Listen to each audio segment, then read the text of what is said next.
नमस्ते दोस्तों। आज मैं आपको एक क्वेश्चन का आंसर दूंगा कि वर्चुअलाइजेशन होता क्या है।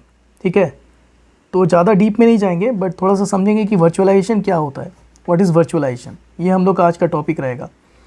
तो वर्चुअलाइजेशन को समझने के लिए पहले मैं थोड़ा सा एक बैक स्टेप जाके एक चीज़ बोलना चाहता हूँ आपको। आप लोग को याद होगा कि सबसे पहले हम लोग जब छोटे थे, जब हम लोग को सुनाई देता था कि हार्डवेयर होता है और फिर हम लोग सुनते थे सॉफ्टवेयर होता है। फिर हम लोग पूछते थे यार ये दोनों में क्या डिफरेंस है, तो हम लोग बोलते थे कि यार हार्डवेयर वो है जिसको हम देख सकते हैं, छू सकते हैं, सॉफ्टवेयर वो है जिसको हम छू नहीं सकते। याद आ रहा होगा आप लोग को जब हम लोग नया नया सॉफ्टवेयर के बारे में जान रहे थे, राइट। लेकिन मैं अभी आपको एक चीज़ बताने वाला हूँ जिसको कहते हैं वर्चुअलाइजेशन। तो वर्चुअलाइजेशन का मतलब मैं ऐसा समझता हूँ जो कि सॉफ्टवेयर प्लस हार्डवेयर का मिक्स हो, दोनों का मिक्स के हम लोग वर्चुअलाइजेशन का कॉन्सेप्ट को समझेंगे। ठीक है, तो देखते हैं कैसे होता है। तो आजकल क्या होता है, हम लोग एक मशीन लेके आते हैं, कंप्यूटर या मशीन कह लेते हैं, या फिर सर्वर बोल सकते हो या फिर मशीन बोल सकते हो। तो मान लो मैंने एक मशीन खरीद के लाया और ये फिजिकल मशीन है, मैंने मार्केट से खरीद के लाया। ठीक है, तो फिजिकल मशीन जब आप खरीद के लाते हैं तो उसमें ऑपरेटिंग सिस्टम इंस्टॉल रहता है। वो ऑपरेटिंग सिस्टम, अगर वो विंडोज़ का मशीन आप खरीद रहे हो कि लिनक्स का खरीद रहे हो, डिपेंड करता है उसके अनुसार उसमें इस ऑपरेटिंग सिस्टम इंस्टॉल रहता है, लैपटॉप या मशीन जो भी आप लाते हो, राइट। लेकिन अगर एक मशीन हम लाते हैं जिसको हम लोग मान लो होस्ट कह सकते हैं, ठीक है। अब इसमें अगर मैं सॉफ्टवेयर के माध्यम से इस मशीन को कई सारे वर्चुअल मशीन में कन्वर्ट कर सकता हूँ, ठीक है, तो उसे मैं वर्चुअलाइजेशन बोलूँगा। ठीक है, सॉफ्टवेयर यूज़ करके मैं इस मशीन को, फिजिकल मशीन को वर्चुअलाइज कर दूंगा और वो वर्चुअल मशीन में कन्वर्ट हो जाएगा। कैसे होगा ज़रा देखते हैं। तो ये जो होस्ट मशीन होता है, जो फिजिकल मशीन होता है, इसमें क्या होता है, इसमें जो भी होता है हमारे पास कंप्यूट माने सीपीयू, फिर नेटवर्किंग और उसके बाद उसमें रैम। तो ये सब जो फिजिकली प्रेजेंट है, इनको मैं कैसे वर्चुअलाइज कर दूँ सॉफ्टवेयर के माध्यम से, और इसको मैं कैसे यूज़ करूँ। तो हम लोग क्या करते हैं, इसके लिए एक सॉफ्टवेयर लगता है। तो हम लोग वहाँ पे एक सॉफ्टवेयर उस होस्ट मशीन के ऊपर डिप्लॉय करते हैं, उसे हम कहते हैं हाइपरवाइज़र। तो ये जो हाइपरवाइज़र जो सॉफ्टवेयर है ये रिक्वायर्ड होता है। ठीक है, तो हाइपरवाइज़र क्या करता है, ये बेसिकली आपके होस्ट मशीन के सीपीयू, रैम और जो भी नेटवर्किंग है उनको वो इस तरह से यूज़ करता है सॉफ्टवेयर के माध्यम से कि हम उन सब को यूज़ करके एक छोटा सा अलग सा एक मशीन बना सकते हैं। ठीक है, उसके लिए आपको मार्केट से मशीन नहीं खरीदना है, एक सॉफ्टवेयर बेस्ड मशीन बनाते हैं, सॉफ्टवेयर बेस्ड, सॉफ्टवेयर यूज़ करके।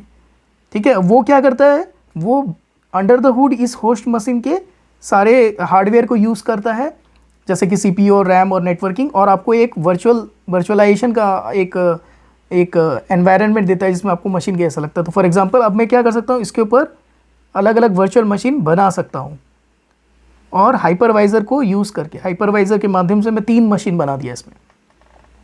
ठीक है, अब ये 3 मशीन जो है ये सब वर्चुअल मशीन है। मैं इसे वर्चुअल मशीन इसलिए बोलूँगा क्योंकि ये पूरा का पूरा अपने आप में एक मशीन होता है, इसमें कंप्यूट होते हैं, स्टोरेज, नेटवर्किंग सब होता है। तो ये वर्चुअल मशीन का बेनिफिट क्या होता है, देखो अभी मान लो मैं एक मशीन मार्केट से लाता हूँ, उसमें विंडोज़ रहता है, दूसरा लिनक्स का रहता है, मैक का रहता है। लेकिन इसमें क्या होता है कि मैं इसमें विंडोज़ का ऑपरेटिंग सिस्टम एक मशीन में डालता हूँ, दूसरे मशीन को मैंने मैक कर दिया और तीसरे मशीन को मैं लिनक्स कर सकता हूँ। तो इसमें अलग अलग ऑपरेटिंग सिस्टम डाल दिया। अब अलग अलग एप्लीकेशन में इंस्टॉल कर सकता हूँ, अलग अलग, अगर मैंने कंपनी खोला है तो अलग अलग क्लाइंट्स को मैं ये 3 वर्चुअल मशीन उनको रेंट पे दे सकता हूँ। तो ये बेनिफिट हो गया। दूसरा क्या होता है कि जो ये हाइपरवाइज़र होता है ना, ये हाइपरवाइज़र का बहुत इंपॉर्टेंट रोल है, यही अपने को हेल्प करता है इस तरह से वर्चुअल मशीन बनाने के लिए, राइट। तो हाइपरवाइज़र जो होते हैं हमारे पास टोटल 2 प्रकार के होते हैं, ठीक है ना। तो टाइप 1 और टाइप 2 2 हाइपरवाइज़र होते हैं। तो टाइप 1 हाइपरवाइज़र उसको बोलते हैं जो कि बेसिकली जिसको इंस्टॉल करने के लिए आपको कुछ ऑपरेटिंग सिस्टम की ज़रूरत नहीं होती है, आपके पास बस एक होस्ट होना चाहिए, एक फिजिकल मशीन होना चाहिए। इसीलिए कभी कभी इसको बेयर मेटल टाइप भी बोलते हैं। तो बेयर मेटल टाइप होता है इसका नाम। बेयर मेटल का मतलब होता है आप खाली एक मशीन लेके आ जाओ और उसमें कोई ऑपरेटिंग सिस्टम मत डालो और आप केवल ये हाइपरवाइज़र को इंस्टॉल कर दो। तो आई थिंक ये जो डायग्राम मैंने आपको दिखाया है ये टाइप 1 का ही है। इसमें क्या हो रहा है, इसमें ये मशीन के ऊपर में सीधा हाइपरवाइज़र इंस्टॉल है। टाइप 2 का हाइपरवाइज़र में क्या होता है, टाइप 2 हाइपरवाइज़र में थोड़ा सा अलग होता है। उसमें कैसा है कि उसमें हम पहले अपना एक होस्ट ले लेते हैं। होस्ट का मतलब वही फिज़िकल मशीन, और होस्ट के ऊपर हम लोग को एक छोटा सा ऑपरेटिंग सिस्टम इंस्टॉल करना पड़ेगा। तो यहाँ पे मैं या तो लिनक्स या तो विंडोज़ या तो किसी प्रकार का ऑपरेटिंग सिस्टम इंस्टॉल करूँगा। उसके ऊपर जा कर के फिर मैं हाइपरवाइज़र को इंस्टॉल करूँगा, और तब जाके मैं इसमें वर्चुअल मशीन बना पाऊँगा। ठीक है, तो ये हो गया अपना टाइप 2। टाइप 2 वाले हाइपरवाइज़र में ये फंडा है। ठीक है, तो वर्चुअल मशीन ही बन रहे हैं दोनों में, लेकिन इसमें क्या हो रहा है, इसमें ऑपरेटिंग सिस्टम की ज़रूरत पड़ रही है। तो अभी क्या होता है कि टाइप 1 वाले जो अपने हाइपरवाइज़र होते हैं, उसमें क्या होता है, उसका जो बेसिकली लेटेंसी बहुत लो होता है। माने जो काम आपको 2 सेकंड में करना है ना, वो आप 1 सेकंड में कर सकते हो, इतना फास्ट चलता है। जो आपके टाइप 2 वाले में 2 सेकंड में होगा, इसमें 1 सेकंड में हो जाएगा। दूसरा क्या होता है, वो बहुत सिक्योर होता है टाइप 1 वाला, और इसको बेसिकली एंटरप्राइज यूज़ करती है। कंपनी जो होती है वो सब इसको यूज़ करती है, एंटरप्राइज लोग। ठीक है, और इसका कुछ नाम ले लेते हैं, जैसे हम लोग कुछ 2-4 उदाहरण ले सकते हैं। जैसे VMware जो होती है ना, वो कंपनी बेचती है टाइप 1 का हाइपरवाइज़र, तो उसको हम लोग VMware का ESXi जो बोलते हैं वो VMware का है। और माइक्रोसॉफ्ट भी बेचता है, तो माइक्रोसॉफ्ट जो बेचता है उसका नाम है हाइपरवाइज़र। माइक्रोसॉफ्ट का हाइपरवाइज़र जो सेल होता है वो भी टाइप 1 है। और ओपन सोर्स में होता है, जो कि हम लोग यूज़ कर सकते हैं। ओपन सोर्स जो फ्री होता है, जिसमें हमको पैसा नहीं देना पड़ता है, तो ओपन सोर्स वाले भी लिनक्स ने बनाया है ओपन सोर्स का, जिसे हम KVM कहते हैं। तो कर्नल बेस्ड वर्चुअल मशीन। ठीक है, तो ये एक प्रकार का सॉफ्टवेयर, 3 विभिन्न प्रकार के सॉफ्टवेयर हैं जिनको हम टाइप 1 हाइपरवाइज़र बोलते हैं, जो होस्ट मशीन के ऊपर में डाला जाता है और वर्चुअल मशीन वो बना देता है 3 ठो अलग अलग प्रकार का, या मैक्सिमम 3 या ज़्यादा बन सकता है। अभी इसी तरह टाइप 2 के जो होते हैं, टाइप 2 के जो हाइपरवाइज़र होते हैं, वो क्या होता है कि वो एंड यूज़र के मशीन को वर्चुअलाइज़ करने के लिए यूज़ होता है। ठीक है, एंड यूज़र के मशीन को वर्चुअलाइज़ करने के लिए, माने कि मैंने गया मार्केट में लैपटॉप लेके आ गया, तो मेरा लैपटॉप में ऑपरेटिंग सिस्टम ऑलरेडी मान लो विंडोज़ का है।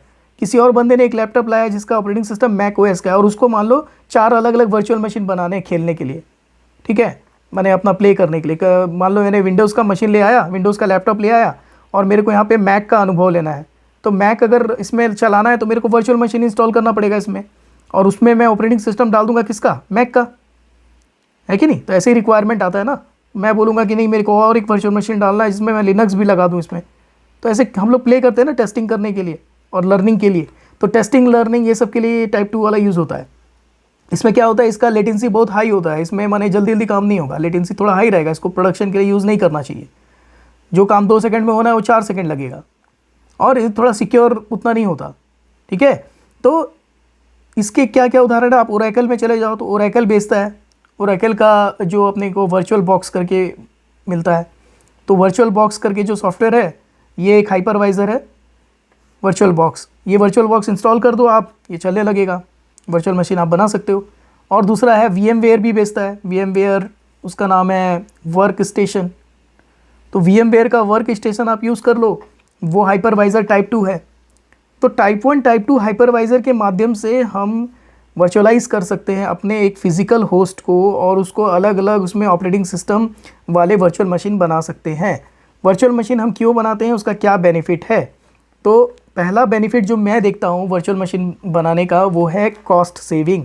ठीक है, कॉस्ट सेविंग का मतलब, अगर एक होस्ट मशीन तुम लैपटॉप खरीदते हो, एक लैपटॉप अगर मान लो $1000 का आता है, उसमें अगर मैंने मैक का ख़रीद लिया, अब मेरे को विंडोज़ का कुछ ऑपरेटिंग सिस्टम चाहिए जिसके लिए मैं कुछ लर्निंग कर रहा हूँ या कुछ डेवलपमेंट करना है, तो मैं दूसरा अगर लैपटॉप खरीदने जाऊँगा $700 का विंडोज़ का, वो नहीं करना है मुझे। मैं क्या करूँगा, इसमें टाइप 2 हाइपरवाइज़र इंस्टॉल करके मैं इसमें एक वर्चुअल मशीन बना लूँगा विंडोज़ का, और उसमें अपना इस हार्डवेयर को वर्चुअलाइज़ कर लिया, विंडोज़ का ऑपरेटिंग सिस्टम का एक वर्चुअल मशीन बना के फिर मैं उसमें विंडोज़ के सॉफ्टवेयर इंस्टॉल कर सकता हूँ मेरे मैक वाले लैपटॉप में। तो पैसा बच गया ना, अभी ये हमको फ्री में हो गया ऑलमोस्ट। समझ में आ रहा है, तो कॉस्ट सेविंग होता है। उसी तरह कंपनियों को भी, बड़ी बड़ी कंपनियों को भी कॉस्ट सेविंग हो जाती है। वो $1000 का होस्ट लाते हैं बेयर मेटल, और उसमें हाइपरवाइज़र डाल के उसको उसमें वो लोग 100 वर्चुअल मशीन बना के लोगों को बेच देते हैं रेंट में। कॉस्ट सेविंग हो गया। दूसरा होता है एजिलिटी। एजिलिटी का मतलब क्या? अगर एक मेरे को मशीन खरीदना है, मार्केट से जाके लाना है, उसको इंस्टॉल करना है, लगाना है, नेटवर्किंग, कूलिंग, पावरिंग सब देखना है तो बहुत टाइम लगेगा। लेकिन अगर मेरे को एक सिंपल सा वर्चुअल मशीन स्पिन अप करना है तो मेरे को इमीडिएटली कर सकता हूँ। तो एजिलिटी बहुत हाई होता है। तो कंपनियों को क्या है, अगर मान लो नया कस्टमर आ रहा है, उसको अगर एक नया मशीन देना है तो वो लोग वर्चुअल मशीन बना के दे देते हैं। क्लाउड कंप्यूटिंग ऐसी तो होता है। क्लाउड में क्या बोलते हैं कि we will have our own computer and we will rent you. तो वो लोग क्या करते हैं, वो लोग वैसे ही वर्चुअलाइज करके वर्चुअल मशीन बना के आपको देते हैं। और थर्ड इंपॉर्टेंट बेनिफिट है लो डाउन टाइम। लो डाउन टाइम। लो डाउन टाइम का मतलब क्या होता है कि ये जो वर्चुअल मशीन होता है ना, ये आप किसी भी दूसरे होस्ट में इसको आप आराम से इसको आप मूव कर सकते हैं। इसका पोर्टेबिलिटी बहुत हाई होता है। तो अभी जैसे मान लो मेरे पास एक और होस्ट रखा हुआ है यहाँ पे, और उसमें भी सिमिलरली इसी तरह वर्चुअल मशीन है हाइपरवाइज़र। तो मैं क्या कर सकता हूँ कि ये जो हाइपरवाइज़र के ऊपर में जो वर्चुअल मशीन मेरे पड़े हुए हैं, ये सब वर्चुअल मशीन को मैं आराम से इसमें मूव कर सकता हूँ ईजिली। ठीक है। और फिर क्या होगा इसका बेनिफिट कि फॉर एग्जांपल ये होस्ट किसी कारण से ख़राब हो गया या ये हाइपरवाइज़र ख़राब हो गया, तो मैं इसको हम आराम से चालू कर सकता हूँ इमीडिएटली। लेकिन यही चीज़ आप फिजिकल मशीन के साथ नहीं कर सकते। फिजिकल मशीन को आप बैकअप करके रखना, फिर नया फिजिकल मशीन ला के नए तरीके से चालू कर देना, इतना आसान नहीं होता। उसमें आपको 20-25 दिन लग सकते हैं। तो वर्चुअलाइज मशीन जो होते हैं, वर्चुअलाइज मशीन या वर्चुअल मशीन जो होते हैं, इनको पोर्टेबिलिटी इनकी हाई होती है। इनको आप पोर्ट करके दूसरे हाइपरवाइज़र और दूसरे होस्ट पे ला सकते हैं। इसको बनाने से आप कॉस्ट आपका सेव होता है। इसको यूज़ करने से आपकी कंपनी में जो डाउन टाइम है वो आपको रिड्यूस करा जा सकता है। 26 दिन लगता है तो वो अब आप ज़्यादा से ज़्यादा कुछ आवर्स में कर सकते हो। तो ये सब बेनिफिट दिखाई देता है और इसे हम वर्चुअलाइजेशन कहते हैं। वर्चुअलाइजेशन का यही फंडा है कि आप हार्डवेयर लो, उसको सॉफ्टवेयर के माध्यम से उस हार्डवेयर को शेयर करके अलग अलग मशीन बना दो। ठीक है। मैं आपको नेक्स्ट वीडियो एक बनाऊंगा जिसमें आपको थोड़ा सा और ज़्यादा मैं आपको वर्चुअल सर्वर के बारे में डिटेल में बताने वाला हूँ, वर्चुअल मशीन के बारे में। तो ये तो जस्ट खाली वर्चुअलाइजेशन के बारे में मैंने बताया, व्हाट इज़ वर्चुअलाइजेशन। नेक्स्ट हम लोग थोड़ा जानेंगे व्हाट इज़ वर्चुअल सर्वर्स। ठीक है। तो वर्चुअल सर्वर होते क्या हैं, वो कैसे चलते हैं, वो मैं थोड़ा आपको नेक्स्ट वीडियो में बताता हूँ, क्योंकि वीडियो बड़ा हो जाएगा। Thank you. एंड आपको अच्छा लगा तो चैनल सब्सक्राइब कर लें और थोड़ा कमेंट में लिखिए जो क्वेश्चन है, तो क्वेश्चन कमेंट में लिखिए और शेयर करिए। Thank you.